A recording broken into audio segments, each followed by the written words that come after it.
the most destructive word that you can use during a sale negotiation, and that is but. If you want to grow your business, if you want to be able to sell more of your services, you have to grow. You need to find a trigger to handle your conversation differently, and but is the trigger.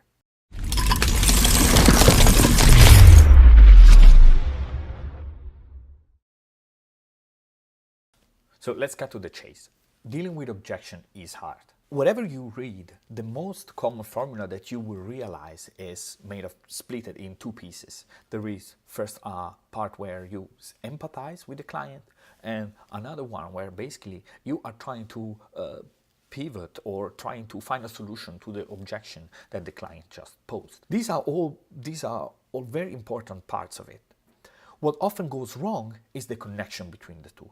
And most of the time, what people do when they're faced with such an emotional challenge, when someone poses you in front of a wall, is state what I think is the most destructive word that you can use during a sale negotiation, and that is but.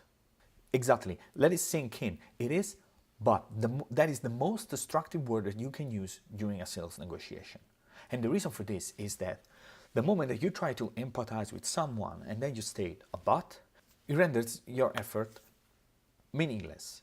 Let me make an example. One of the most common objections that people get when they face with their clients, and it's especially about VR project, XR project, AR or 360 videos, is about the return of investment. The way many people try to handle this is, if they are relatively advanced in their negotiation skills, is start empathizing with the client, saying, yes, we understand ROI, it's absolutely very important to you. And then what they add is, but we have worked with clients and we have showed that. In that moment, using that but basically makes your attempt to empathize with the client totally worthless. If you just remove the but, this is gonna sound more like this. Yes, we understand that the ROI is particularly important to you. When we have worked with clients like, and then you see that just removing the but, you sound much more confident, and your genuine attempt to empathize and to understand the client is much stronger. And why is that? The main advantages of removing the but are three. The first one is you make the embracing sounds and feel much more real. The second advantage is that when you remove the but, you are forced to think of another way to pivot, to try to justify or to explain the reason for a certain objection.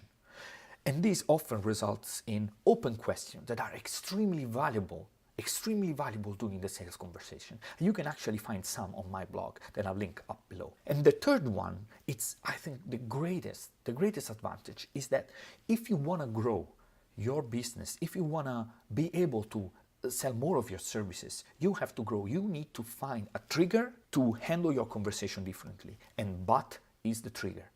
You realize that it's going to occur so often, and the moment that you realize, oh, the but is coming, is the moment that you realize, oh damn, I have to start this in a different way. I have to find an open question that I need to ask. And this is the greatest, because change occurs only if you have a situational trigger.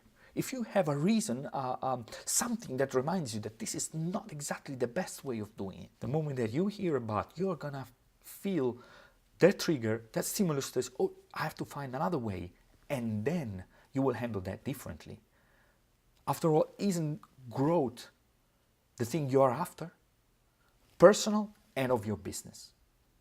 So today, we are also talked about how to embrace the client's objection effectively, showing empathy, as well as open questions that you can ask to move the sales conversation forward. These are all things that I'm going to elaborate more in upcoming videos. So stay with me, check out the website, shoot me an email, write a comment, whatever you like. I would love to hear from you. Bye-bye.